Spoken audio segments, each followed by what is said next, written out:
তুমি কি জানো উম্মত, আমি 23টা বছর টানা তোর জন্য কেঁদেছিলাম উম্মত।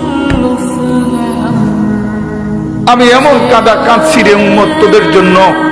এশার নামাজের পরে দাঁড়াইছি, ফজরের আজান পর্যন্ত আমি আমার মালিকের কাছে তোদের জন্য, উম্মতের জন্য চোখের পানি ফেলে কাঁদছিলাম। আমার এত চোখের পানি তোর দিল গলাইতে পারলো না। আমি তায়েফের পাথরের আঘাতে আমার পিঠটা চালনির মতো ছিদ্র ছিদ্র হয়ে গেছে রক্তে।